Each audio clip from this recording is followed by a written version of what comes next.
And while divorce rates overall are declining, the number of older adults, 50 and plus, splitting up, also called gray divorce, is on the rise, and it is proving to be a costly decision.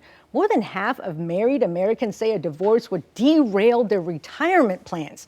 So here to explain how we can minimize the financial impact and burden of that, financial professional Nathan Fort from Vital Retirement Planners. Welcome. Good to be here. Good to see tough you. subject. Yeah, what is gray divorce? Well, we hear a lot about silver things when it comes to retirees, but the word gray is now making its way into the conversation.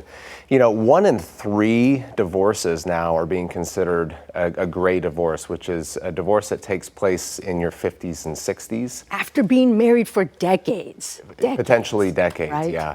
And there are a lot of ideas about why people think this is happening, and you know, the statistics are showing that couples really just are drifting apart. A few of them are, but financial reasons are a big part of this. There was a book that was written recently that I thought was interesting. It showed that women tend to describe more verbal abuse and even addiction. Men tend to cite more financial problems and parenting differences. But the fact is, people probably need to date a lot more. They need to hang out a lot more and have a good financial plan to reduce the stress, because that's a big part of it. Yeah, empty nest is part of the reason, right? The kid's gone. What do you guys do then, right? So how does divorce later in life affect our retirement? That's super scary. Well, it can be very expensive, and according to a study done by AARP, this was Allianz Life, actually, one of the insurance carriers, they showed that 56% of retirees would consider a divorce a financial disaster. It would be a really big deal for them, and for a lot of reasons, for pensions and Social Security and retirement accounts. Are really designed to support one household, but now if you split up into multiple households, you have multiple sets of financial liabilities, and that can be a concern.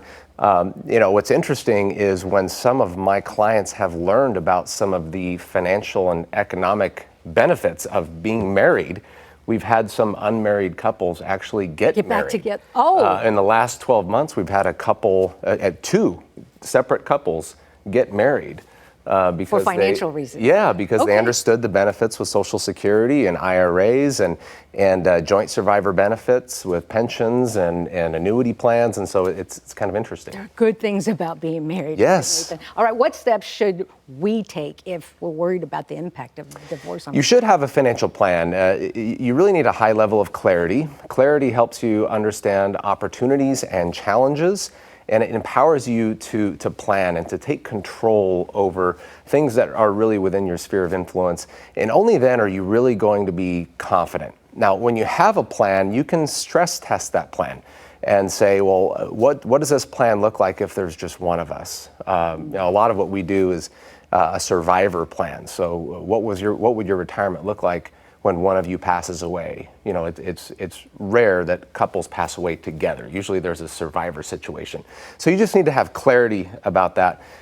Take control where control can be taken, and then you'll be confident and less stressed.